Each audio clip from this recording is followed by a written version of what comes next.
Dear students, class 10th maths chapter 12 exercise 12.1 का question number 5 solve करते हैं।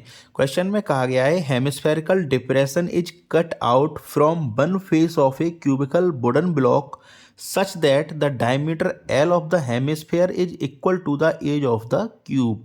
कहने का मतलब है एक क्यूबिकल वुडन ब्लॉक है जिससे हमने एक हेमिस्फेरिकल डिप्रेशन को कट आउट कर लिया है। और इजीली आप ऐसे समझ सकते हैं जैसे मान लो कोई क्यूब है और उस क्यूब्स के हमने किसी एक फेस से हेमिस्फेयर को कट आउट कर लिया है।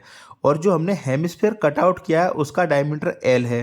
जो हेमिस्फेयर है उसका जो डायमीटर एल है वो इक्वल है उस क्यूब की एज के। फिर हमसे पूछा गया है determine the surface area of the remaining solid. तो जो रिमेनिंग सॉलिड हमारे पास है उसका हमें सरफेस एरिया बताना है। तो इस क्वेश्चन के अकॉर्डिंग हमने फिगर ड्रॉ कर लिया है और जो फिगर है हमारा उसमें हमने क्यूबिकल वुडन ब्लॉक को ड्रॉ कर लिया है और इससे हमें क्या करना है, एक हेमिस्फेरिकल डिप्रेशन कट आउट करना है। तो देखो ऐसे समझ लेते हैं, जैसे इसकी एज कितनी एल है, तो इसकी जो एज है ना एल, इसी डायमीटर का हमने एक हेमिस्फेरिकल डिप्रेशन कट आउट कर लिया जो कि इस प्रकार होगा, इस तरीके से, है ना। आप रफली इसको ऐसे समझ सकते हैं, ये हमने एक हेमिस्फेयर को कट आउट कर लिया इस तरीके से। तो इसका जो डायमीटर एल है और जो क्यूब की एज है वो दोनों इक्वल हैं। तो इसी को हमने लिख दिया है कि maximum diameter of hemisphere equal to side of cubical block, जो कि गिवन है हमको कितना है, एल है। तो जब हेमिस्फेयर का जो डायमीटर है वो एल है, इसका मतलब इसकी रेडियस कितनी हो जाएगी, L/2। तो हमें फाइंड क्या करना है, total surface area of the remaining block. तो रिमेनिंग ब्लॉक का जो सरफेस एरिया होगा वो क्या होगा उसको समझ लेते हैं। तो इसके लिए सबसे पहले हम फाइंड करेंगे इसका total surface area of cubical block. तो लिख देते हैं इसको, total surface area of cubical block. और इससे हमने क्या कट आउट कर लिया, इससे हमने कट आउट किया एक हेमिस्फेयर। तो हेमिस्फेयर का हमें फाइंड क्या करना पड़ेगा, कर्व सरफेस एरिया। तो कोई जैसे फॉर एग्जांपल ऐसे समझ सकते हो, जैसे मान लो ये कोई हमारा हेमिस्फेयर है, इसको हमने इस क्यूबिकल वुडन ब्लॉक से कट आउट कर लिया, तो हमें इसका क्या फाइंड करना पड़ेगा, ये सी एस ए फाइंड करना पड़ेगा।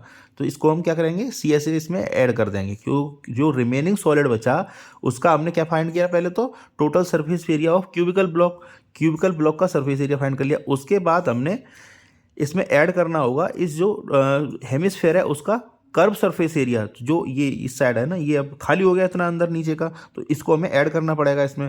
तो ये टोटल इसका curve surface area of hemisphere, इसको ऐड करेंगे। तो लिख देते हैं इसको, plus curved surface area of hemisphere.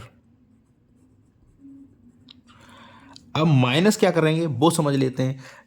हमने क्या है, total surface area of cubical block find किया है, इसमें से हमने क्या फाइंड कर लिया, इस सॉलिड से हमने ये कट आउट कर लिया हेमिस्फेयर को। जब हमने हेमिस्फेयर कट आउट किया तो इसका जो बेस का जो एरिया है ये भी आउट हो गया इससे। तो जिस बेस का एरिया भी जब निकल गया तो उसको हमें क्या करना पड़ेगा, माइनस करना पड़ेगा। तो फिर से समझ लेते हैं इस बात को, हमने क्या किया, इस क्यूबिकल ब्लॉक से हेमिस्फेयर को कट आउट कर लिया। जब हेमिस्फेयर को हमने कट आउट किया तो इसके साथ साथ एक कैविटी बनी, जो कैविटी बनी क्या किसकी बनी, ये बनी curve surface area of the hemisphere. लेकिन साथ ही साथ जब कैविटी हमने बनी है तो ये ऊपर का जो हमने इसको भी काउंट कर रखा है ऑलरेडी, ये जो मैं शेडेड रीजन में दिखा दे रहा हूँ आपको, इसको भी हम ऑलरेडी काउंट कर चुके हैं।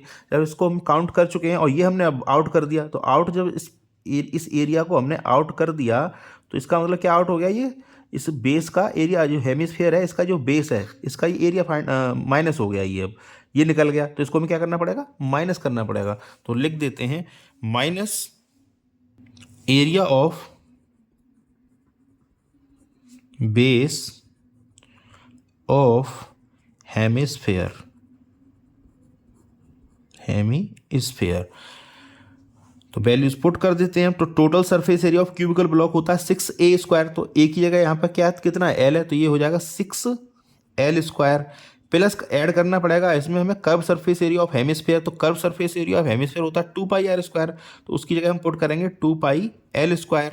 एंड माइनस कर रहे हैं हम area of base of hemisphere. तो हेमिस्फेयर का जो एरिया होता है वो सर्कल के एरिया के इक्वल होता है, हेमिस्फेयर का जो बेस का एरिया होता है वो सर्कल का एरिया होता है एक तरह से। तो इसको हम ऐड कर देंगे -πl², क्योंकि आर की जगह हम क्या यूज कर रहे हैं, यहाँ भी थोड़ा मिस्टेक हो गया, 2πl² है, तो ये हो जाएगा l/2 का स्क्वायर, क्योंकि रेडियस हमारा L/2 है, तो यहाँ भी कितना पाई आर स्क्वायर हो जाएगा, मतलब एरिया ऑफ सर्कल क्या होता है पाई आर स्क्वायर। तो आर की जगह हम पुट कितना कर रहे हैं L/2, तो लिखेंगे पाई L/2 का स्क्वायर।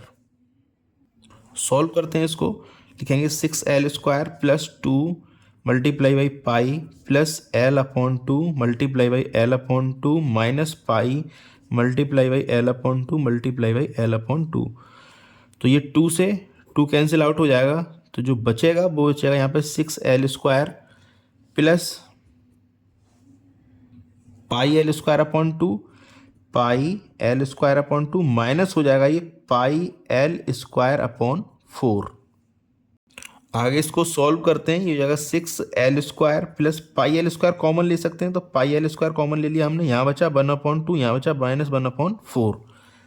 आगे इसको सॉल्व करते हैं, 6L² प्लस पाई L², ये फ्रैक्शन बन गया 1/2 माइनस 1/4, एलसीएम ले लिया हमने 4, 2 2 जा 4, यहाँ जाएगा 2, यहाँ जाएगा 1।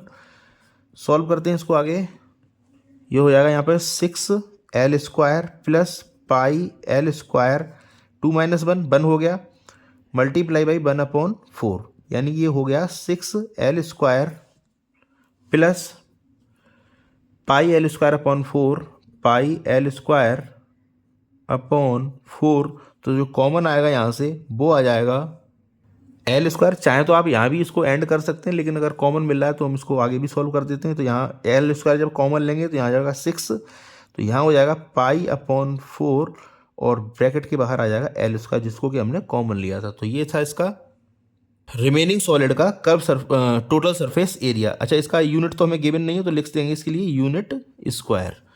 तो thank you very much for watching. Request है आपसे चैनल को जरूर सब्सक्राइब कर लें। Thank you very much for watching.